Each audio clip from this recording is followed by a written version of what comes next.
Hi everyone, my name is Bucci, and I'm here to help you get started with using color in your digital paintings. When it comes to talking about color, there are three main ways to modify a color, so let's go over those and talk about some terminology as we do. This is a color wheel. It's not very scary. In fact, my goal as a teacher is to familiarize you with this color wheel and make it your friend. What this color wheel is showing you right now are the different hues of color. And that's our first term, hue.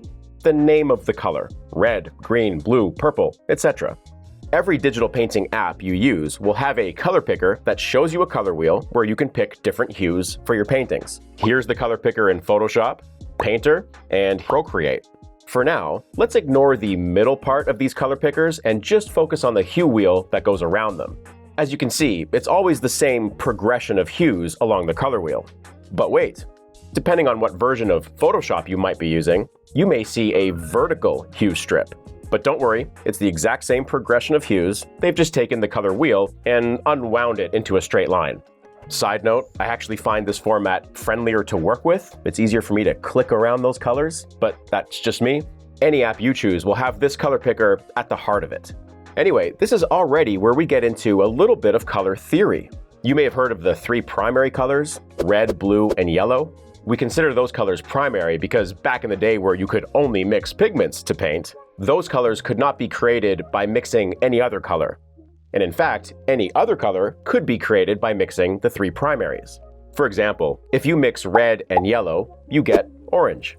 Going back now to the color wheel, the hues on the color wheel actually tell you this. As you can see, orange is right there between red and yellow. Violet is between blue and red, and green is the bridge between blue and yellow. These three new colors, violet, orange, and green, are known as secondary colors. They are direct mixtures of the primaries. But enough with basic theory for now, let's get back to actual practice. If you're painting traditionally with acrylics or oils, you have to mix colors on your palette, and your resulting mixture is how you choose your color. With digital painting though, this is not a requirement. In fact, often it's not even advisable to mix colors this way because most digital painting software doesn't treat colors like real-world pigments. So your mixtures digitally will look a bit different than if you mixed it traditionally. For example, using real paint, I could mix this blue and this yellow and get a really vibrant green. But if I tried that digitally, the resulting color here is green-ish, but it lacks the vibrancy I just got with traditional paint.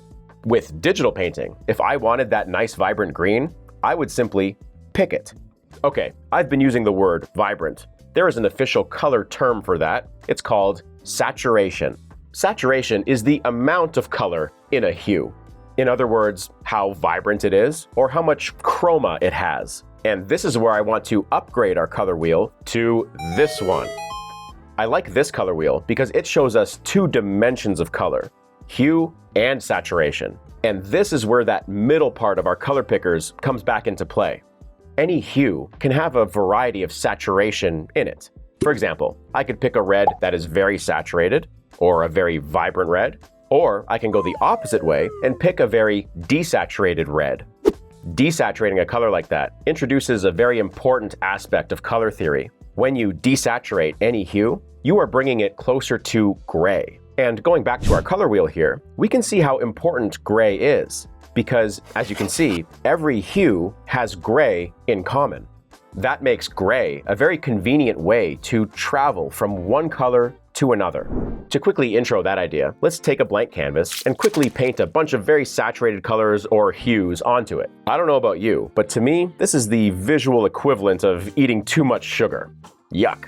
That's because the more saturated colors are, the more distance they have from other colors. You can see this on the color wheel. If I plot out some very saturated colors on there, the path to get from one color to the next, especially colors on opposite ends of the color wheel, becomes very long.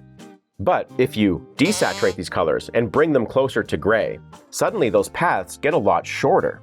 A desaturated color that is not perfectly gray is often referred to as a neutral color, or as a verb, neutralizing the color. A neutral color can have some saturation to it, but generally it's close to gray. Visually, desaturated or neutralized colors translate into a more pleasing visual aesthetic. For example, these are the same hues I painted before, only this time they're neutralized or desaturated.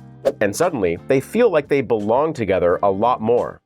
That's the power of gray, or neutrals, or desaturation.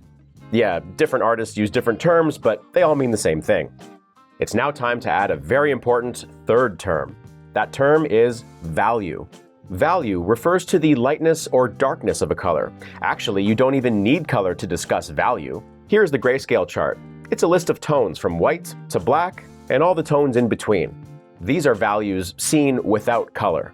Value is easily the most important element of your digital paintings because value determines the light and form of what you see.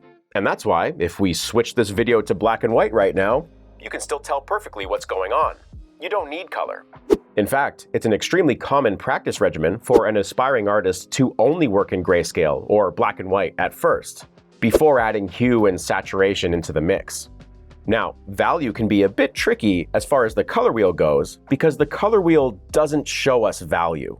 For example, this color and this color appear to be two different colors, but in fact they are the same hue and therefore appear in the same place on the color wheel.